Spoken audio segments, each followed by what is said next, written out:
Hello everyone. आज अपन एक topic के बारे में डिस्कस करने वाले हैं जिसका नाम है ECT. ECT means electro conversion therapy. Psychiatric का टॉपिक है और साइकेट्रिक ट्रीटमेंट के अंदर मोस्ट कॉमनली यूज में ली जाने वाला एक प्रोसीजर है जिसको अपन बोलते हैं इलेक्ट्रो कन्वर्जन थेरेपी। इसको इलेक्ट्रो शॉक थेरेपी भी बोलते हैं क्योंकि इस प्रोसीजर के अंदर पेशेंट को इलेक्ट्रिक शॉक दिया जाता है, इलेक्ट्रिक करंट दिया जाता है, इसलिए अपन इसको इलेक्ट्रिक शॉक थेरेपी भी बोलते हैं। इससे मिलते जुलते दो और नाम हैं जिसको अपन बोलते हैं, एक तो ECG. ECG means electro cardiogram और एक होता है ईईजी, इलेक्ट्रो इंसिफेलोग्राम। तीनों ही अलग अलग है। ईसीटी अलग है, ईसीजी अलग है एंड ईईजी अलग है। ईसीटी साइकेट्रिक डिसऑर्डर के अंदर मोस्ट कॉमनली ट्रीटमेंट के रूप में लिया जाने वाला प्रोसीजर है जिसको अपन बोलते हैं इलेक्ट्रो कन्वर्जन थेरेपी, जिसका दूसरा नाम इलेक्ट्रो शॉक थेरेपी भी है क्योंकि इसके अंदर इलेक्ट्रिक करंट पेशेंट को दिया जाता है। नेक्स्ट है ईसीजी। ECG means electrocardiogram. ये क्या होता है? हार्ट के अंदर होने वाला एक इन्वेस्टिगेशन है जिसको अपन बोले ईसीजी। एक होता है ईईजी, इलेक्ट्रोइंसिफिलोग्राम।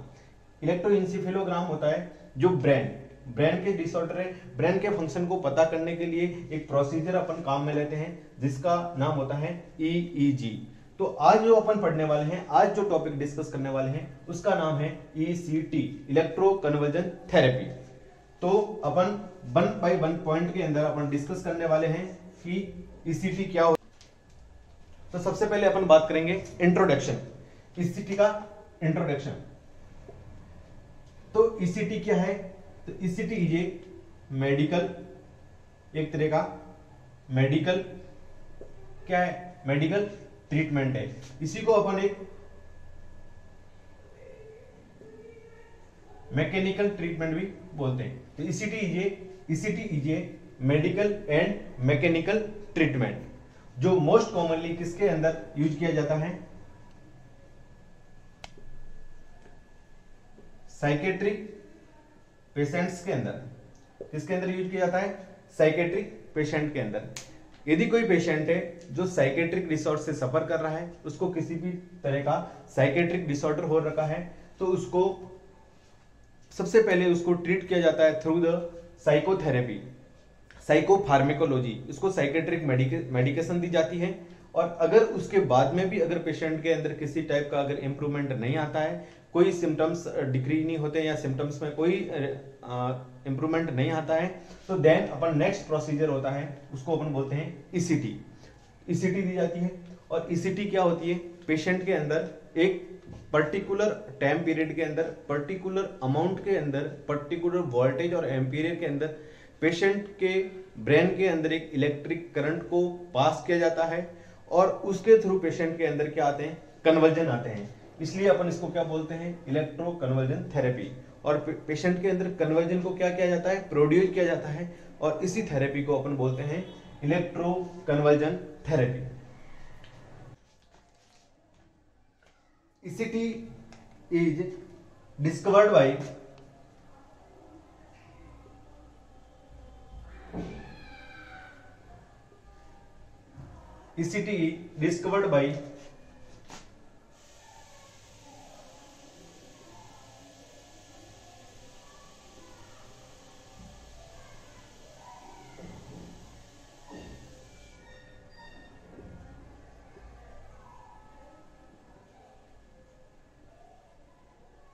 लुसिनो बीनी।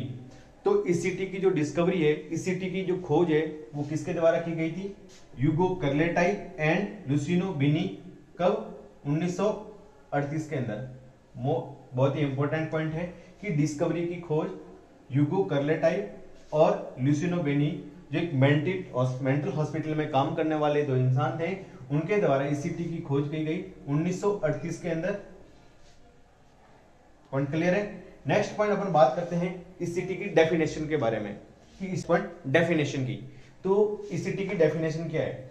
तो ECT is a painless procedure. तो सबसे पहले अपन बात करते हैं ईसीटी क्या होता है, painless. ECT is a painless mechanical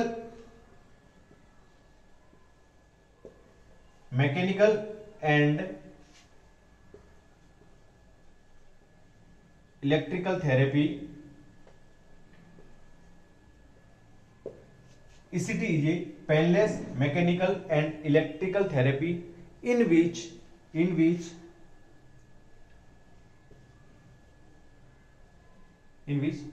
introduce electric current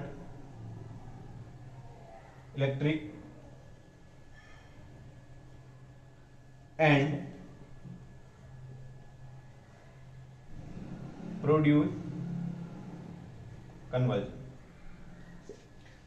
ECT is a painless mechanical and electrical therapy होती है जिसके अंदर पेशेंट के अंदर एक इलेक्ट्रिक करंट को प्रोड्यूस किया जाता है और उसी के साथ में इलेक्ट्रिक करंट को पास किया जाता है, देन प्रोड्यूस कन्वर्जन, और उस पेशेंट के अंदर आपको कन्वर्जन देखने को मिलेंगे।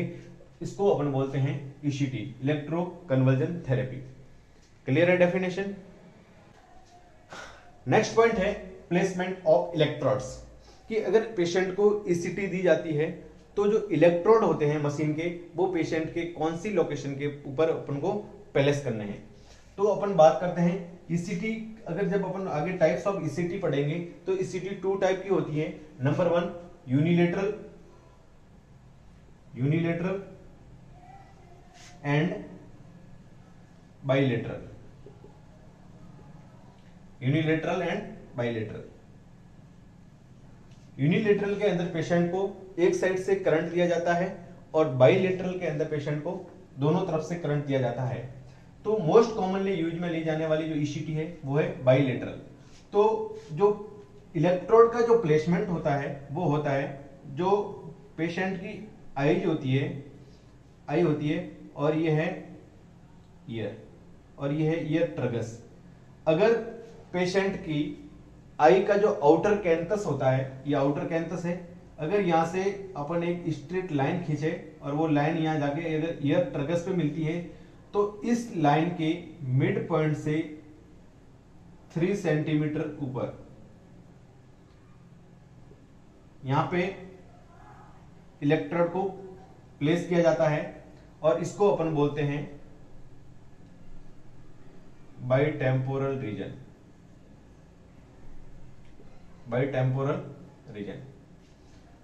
बाइलेटरल ECT के अंदर पेशेंट का आई का जो आउटर कैंथस होता है और जो ईयर का जो ट्रगस होता है वहां से एक लाइन खींची जाए और इसकी मिड पॉइंट से 3 सेंटीमीटर ऊपर की तरफ जो बाइटेम्पोरल रीजन होता है वहां पे इलेक्ट्रोड का प्लेसमेंट होता है। और अगर यूनिलेटरल है तो यूनिलेटरल के अंदर सेंट्रल पैराइटल रीजन से बाइपैराइटल रीजन के तरफ पेशेंट के ये सेंट्रोपैराइटल रीजन से और बाइपैराइटल रीजन पे, तो इसमें एक साइड की तरफ क्या किया जाता है, इलेक्ट्रोड का प्लेसमेंट किया जाता है।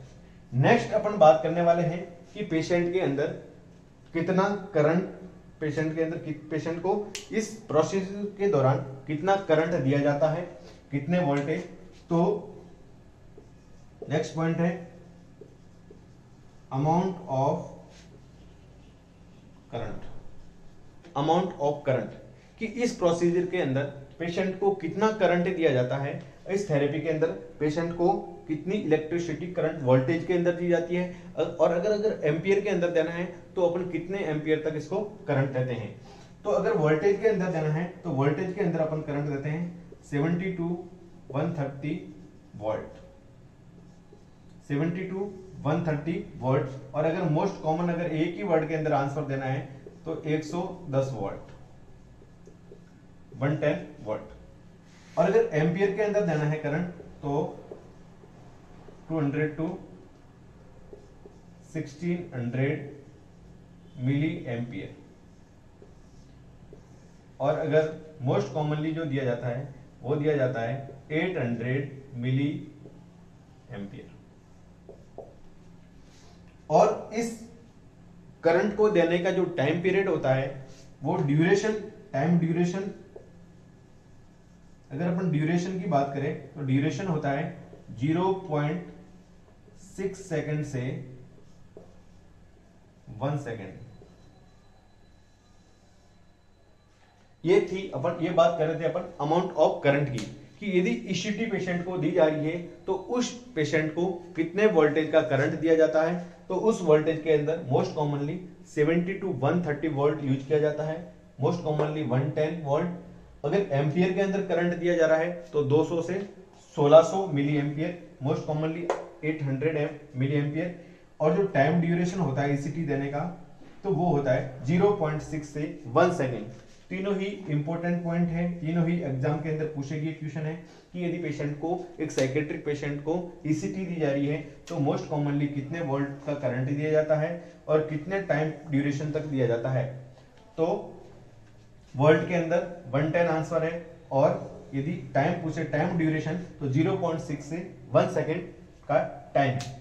नेक्स्ट पॉइंट की अपन बात करते हैं और उस पॉइंट का नाम है मेथड या टेक्निक ऑफ ईसीटी, कि ईसीटी को देने के क्या क्या मेथड हैं और ईसीटी को देने की क्या क्या टेक्निक है।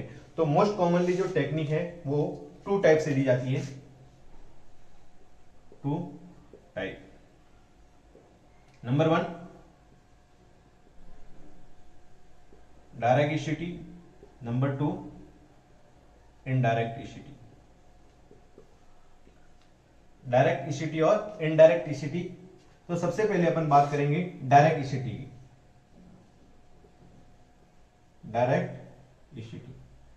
डायरेक्ट ईसीटी के अंदर क्या किया जाता है, सबसे पहले पेशेंट को एनबीएम रखा जाता है, पेशेंट को 4 to 6 आवर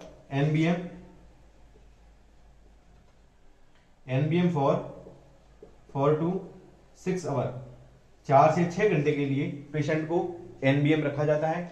नेक्स्ट पेशेंट को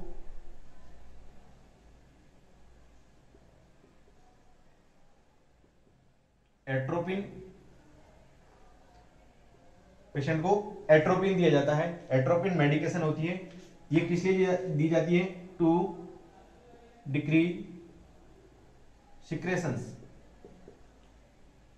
बॉडी के अंदर सिक्रेशंस को कम करने के लिए, क्योंकि पेशेंट को अपन क्या किया जाता है, पेशेंट को एनबीएम रख के पेशेंट को ईसीटी दी जाती है, तो बॉडी के अंदर सलाइवा वगैरह का सिक्रेशन कम करने के लिए अपन क्या देते हैं, पेशेंट को एट्रोपिन देते हैं। और एट्रोपिन देने के बाद में अपन डायरेक्ट पेशेंट को क्या देते हैं, ईसीटी। क्या देते हैं अपन, ईसीटी।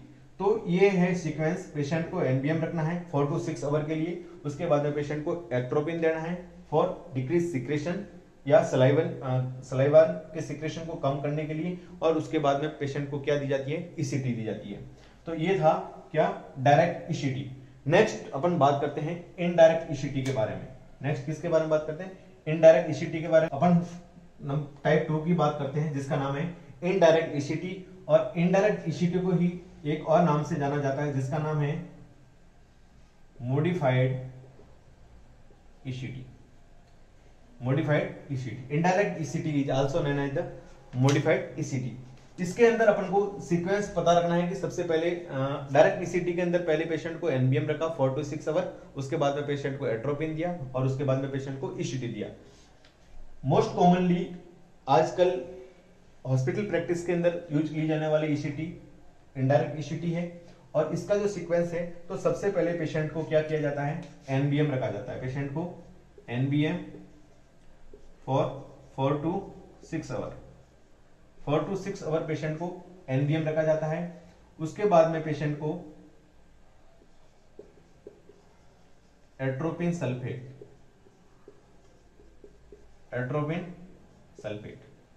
पेशेंट को एट्रोपिन सल्फेट दिया जाता है एनबीएम रखने के बाद में, और ये दिया जाता है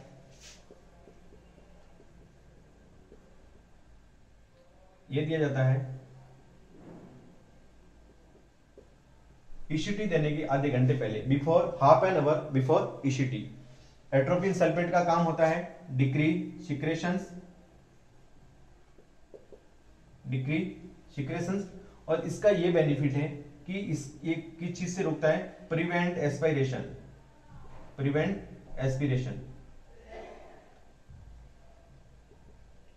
प्रिवेंट एस्पिरेशन।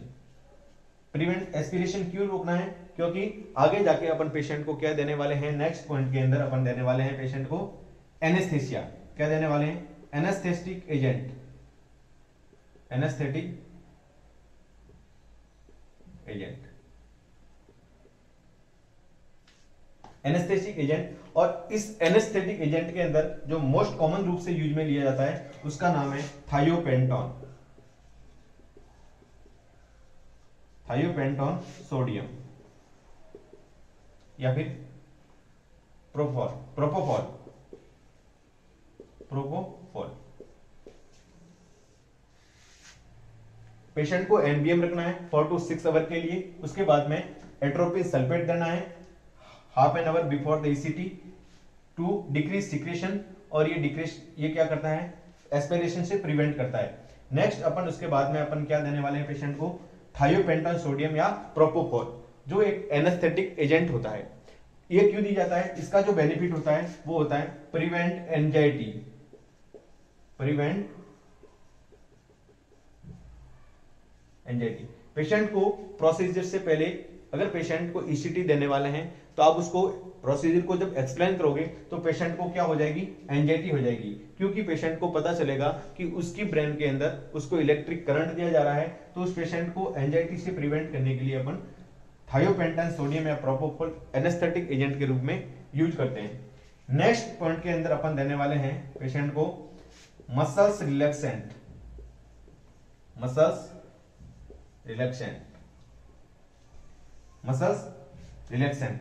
और मसल्स रिलैक्सेंट के अंदर जिस अपन ड्रग्स का यूज करने वाले हैं उसका नाम होता है succinyl, succinyl choline, succinyl choline. ये मसल्स रिलैक्सेंट।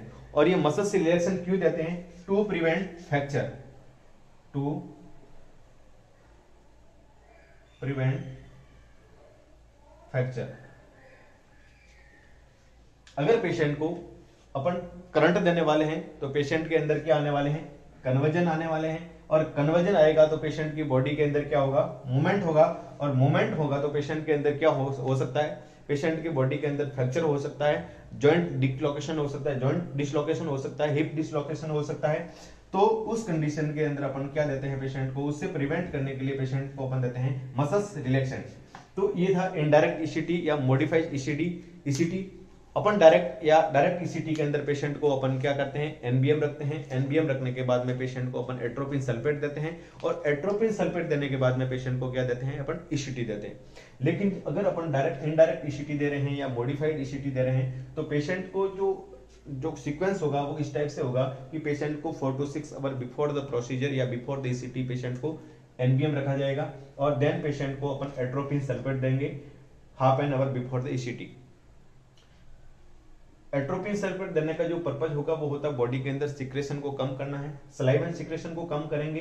क्योंकि आगे जाकर अगर पेशेंट को अपन एनेस्थेसिया या मसल्स रिलैक्सेंट देने वाले हैं तो पेशेंट के अंदर क्या होगा? एनेस्थेसिया की वजह से सारी बॉडी की मसल्स रिलैक्स हो जाएगी और उसकी वजह से सिक्रेशन की वजह से पेशेंट क्या कर सकता है? एस्पिरेट कर सकता है। नेक्स्ट अपन पेशेंट को अपन थायोपेंटॉन सोडियम या प्रोपोफॉल देंगे टू प्रिवेंट एंजाइटी। अगर पेशेंट को प्रोसीजर के बारे में पता है, पेशेंट को पता है कि मेरे को ईसीटी लगने वाली है, मेरे को करंट लगने वाला है, तो उसको एंजाइटी हो सकती है। तो टू प्रिवेंट एंजाइटी पेशेंट को अपन देते हैं थायोपेंटॉन सोडियम या प्रोपोफॉल। नेक्स्ट अपन पेशेंट को मसल्स रिलैक्सेंट देने वाले हैं जिसके अंदर most commonly succinyl choline drugs use में ली जाती है to prevent fracture, to prevent injury, to prevent hip location, hip dislocation, fracture. तो दिस इज द क्या है? इनडायरेक्ट ईसीटी या मॉडिफाइड ईसीटी। तो नेक्स्ट पॉइंट की अपन बात करने वाले हैं जिसका नाम है इंडिकेशन ऑफ ईसीटी। अपन को पता होना चाहिए कि किस किस कंडीशन के अंदर या क्या क्या इंडिकेशन है जिसके अंदर अपन ईसीटी का उपयोग कर सकते हैं या ईसीटी दे सकते हैं। तो सबसे पहला और मोस्ट ही इंपॉर्टेंट पॉइंट है जिसका नाम है depression. Depression most common indication जिसके अंदर अपन ईसीटी देते हैं जिसका नाम है डिप्रेशन। इसको अपन सीवियर डिप्रेशन भी बोलते हैं या मेजर डिप्रेशन या major depression. Most common indication कि मोस्ट कॉमनली सबसे ज्यादा दिया जाने वाला ईसीटी जब इंडिकेशन है वो है depression. Number 2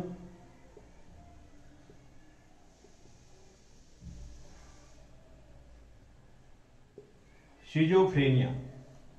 schizophrenia number 2 indication schizophrenia. Schizophrenia भी बहुत सारे टाइप का होता है, जिसके अंदर मोस्ट कॉमनली अगर दिया जाता है तो वो होता है कैटाटॉनिक एंड पैरानोइड।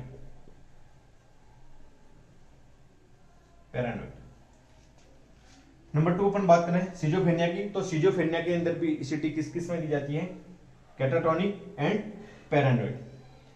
अपन नेक्स्ट पॉइंट की बात करते हैं तो सुसाइडल अटेम्प्ट।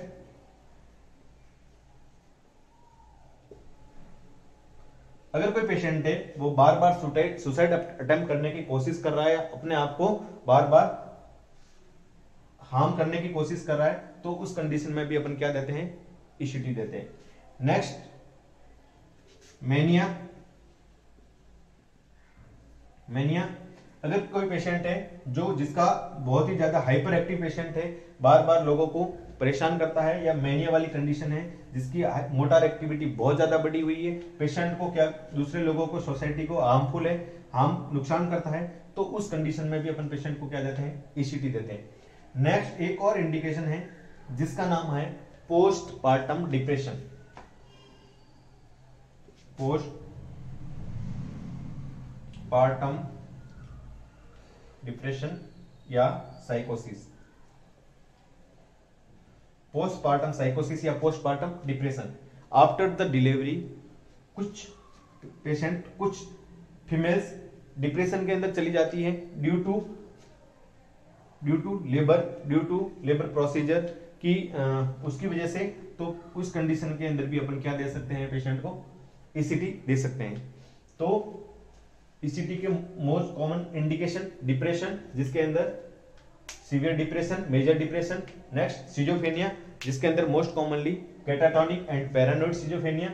नेक्स्ट अगर पेशेंट बार बार सुसाइड अटेम्प्ट कर रहा है, अगर पेशेंट मेनिया का पेशेंट है, या पोस्टपार्टम डिप्रेशन या पोस्टपार्टम साइकोसिस, this is the indication of the ECT.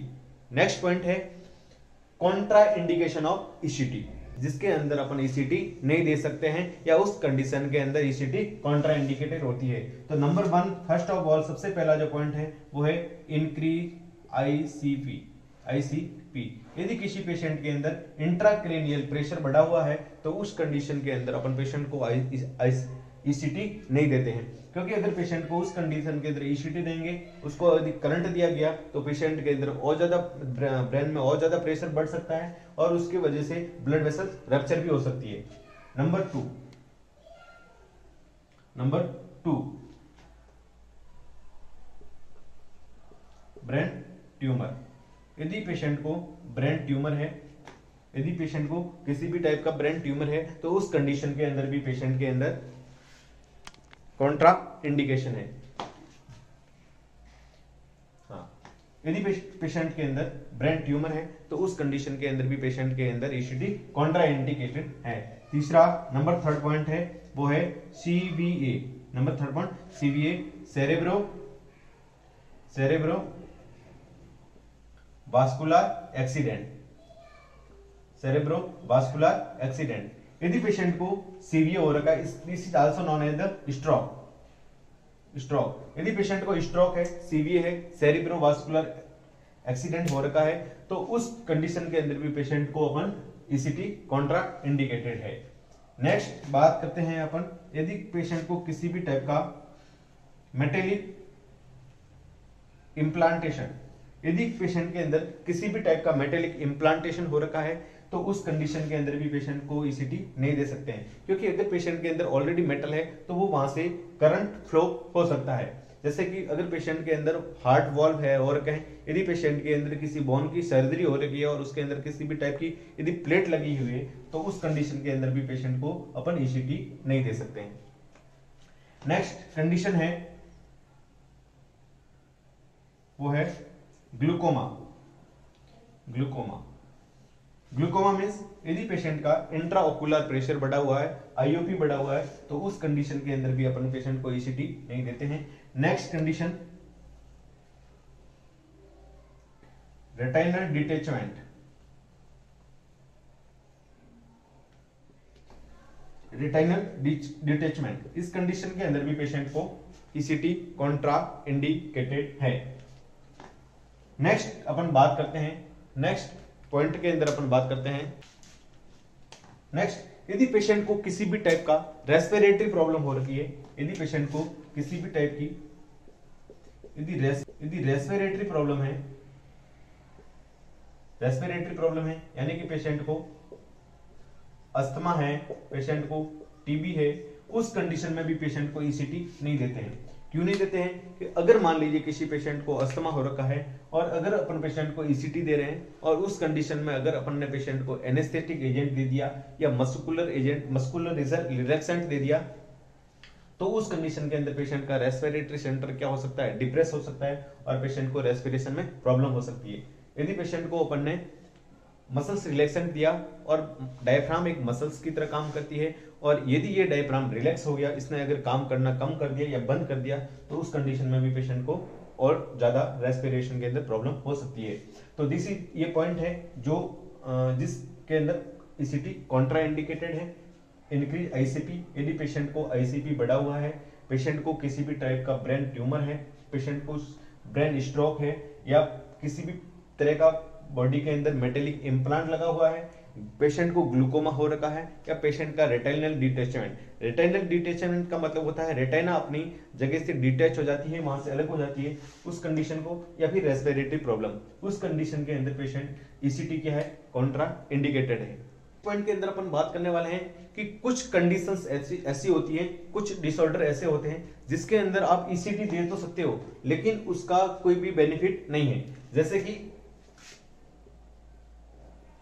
All type of neurosis.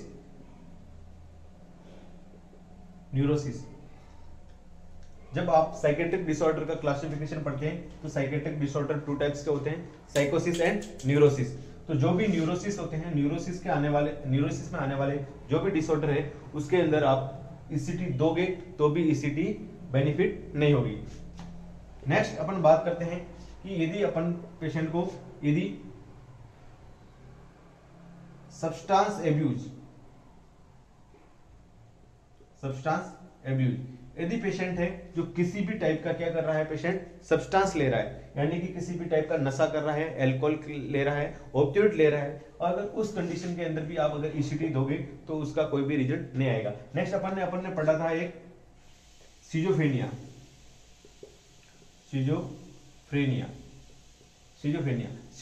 के अंदर अपन ने 2 कंडीशन पढ़ी थी कि जो पैरानोइड सिजोफ्रेनिया और कैटाटोनिक सिजोफ्रेनिया होता है उसके अंदर अपन ईसीटी दे सकते हैं। लेकिन इसके अलावा जो सिजोफ्रेनिया होता है जिसका नाम होता है एक सिंपल सिजोफ्रेनिया, एक हेबेफ्रेनिक सिजोफ्रेनिया और सिजोटाइपिकल सिजोफ्रेनिया, ये जो सिजोफ्रेनिया होता है उसके अंदर आप ईसीटी नहीं दे सकते। ईसीटी दे सकते हैं मतलब, लेकिन उसका आपको इंप्रूवमेंट देखने को नहीं मिलेगा, उसका कुछ भी रिजल्ट नहीं मिलेगा। तो ये कुछ कंडीशन है जिसके अंदर आप ईसीटी तो दे सकते हो लेकिन उसका आपको रिजल्ट देखने को नहीं मिलेगा। नेक्स्ट पॉइंट अपन बात करते हैं कॉम्प्लिकेशंस के बारे में कि अगर ईसीटी दी है, अगर किसी भी पेशेंट को ईसीटी दी है तो उस ईसीटी प्रोसीजर के बाद में पेशेंट को क्या क्या कॉम्प्लिकेशंस हो सकते हैं। तो number 1 most and important complications, bar bar competition exam के अंदर पूछा गया क्वेश्चन। नंबर 1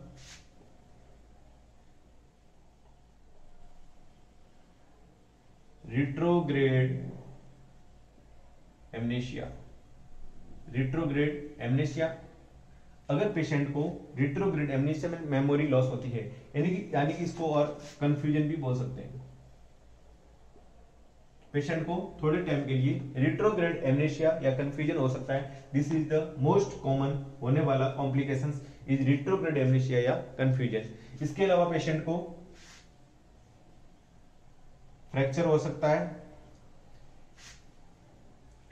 हिप डिसलोकेशन हो सकता है,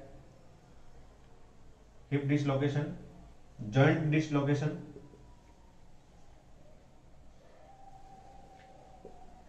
हिप डिसलोकेशन हो सकता है, जॉइंट डिसलोकेशन हो सकता है, नोजिया, वॉमिटिंग, तो इस टाइप के ये सारे कॉम्प्लिकेशन संपर्क को देखने को मिलेंगे ईसीटी के अंदर। लेकिन जो मोस्ट कॉमनली पाया जाने वाला जो कॉम्प्लिकेशंस है वो है रिट्रोग्रेड एमनेशिया यानी या confusion. This is the most commonly present after the ECT. इस पॉइंट की अपन बात करते हैं कि number of ECT. Next point की बात करते हैं नंबर ऑफ ईसीटी, कि पेशेंट को मैक्सिमम कितनी ईसीटी दी जाती है और कितने इंटरवल के अंदर दी जाती है। तो most commonly 3 ECT in a week. एक हफ्ते के अंदर मैक्सिमम 3 ईसीटी दे सकते हैं, और अगर ज्यादा से ज्यादा अगर ईसीटी की बात करें तो 6 से 12 ईसीटी। एक पेशेंट को मैक्सिमम 6 से 12 ईसीटी दे सकते हैं, और एक हफ्ते के अंदर मैक्सिमम 3 ईसीटी दे सकते हैं। This is the number of ECT. Next अपन बात करते हैं मैकेनिज्म ऑफ एक्शन के बारे में। तो ईसीटी का exact mechanism of action is unknown. इसके बारे में अभी तक कोई परफेक्ट या एविडेंस के बेस पे ऐसा नहीं है कि इसी वजह से पेशेंट ठीक हो रहे हैं। लेकिन कुछ साइंटिस्ट के द्वारा थ्योरी दी गई है, जिसमें से एक थ्योरी है ब्रेन वेव थ्योरी। और ब्रेन वेव थ्योरी के अंदर साइंटिस्ट के द्वारा यह बताया गया कि जो ब्रेन के अंदर जो वेव होती है, जो ब्रेन से वेव निकलती है, अगर पेशेंट को ईसीटी दी जाती है तो जो एबनॉर्मल वेव होती है वो बंद हो जाती है और पेशेंट वापस एक नॉर्मली इंसान के रूप में काम करने लगता है। दूसरा जो थ्योरी है वो है न्यूरोट्रांसमीटर थ्योरी। और न्यूरोट्रांसमीटर थ्योरी के अंदर ये बताया गया कि ब्रेन के अंदर जो न्यूरोट्रांसमीटर होते हैं, अगर वो एबनॉर्मली काम करने लग जाते हैं या एबनॉर्मली होते हैं, तो अगर पेशेंट को इलेक्ट्रिक करंट दिया जाता है तो उस कन्वर्जन के साथ ही ब्रेन के जो न्यूरोट्रांसमीटर हैं वो नॉर्मली फंक्शन में आ जाते हैं, और उसी को अपन बोलते हैं न्यूरोट्रांसमीटर थ्योरी। एक और थ्योरी है कि पेशेंट के अंदर जो कैटाकैलामाइन जो पाथवे होता है, जो कि डाइसेपेलॉन और लिम्बिक सिस्टम के बीच में से गुजरता है, उसके अंदर वो वापस नॉर्मली फंक्शन करने में लग जाता है। उसी की वजह से पेशेंट के जो भी साइकेट्रिक डिसऑर्डर है या साइकेट्रिक प्रॉब्लम्स होती है, उससे पेशेंट क्या हो जाता है, बाहर आ जाता है। तो this is the mechanism of action. Next अपन बात करते हैं कि अगर पेशेंट को ईसीटी दी जा रही है, अगर किसी पेशेंट को ईसीटी दी जा रही है तो उसके अंदर डेथ रेशियो क्या है। तो अगर डेथ रेशियो की बात करें तो 1:1 lakh।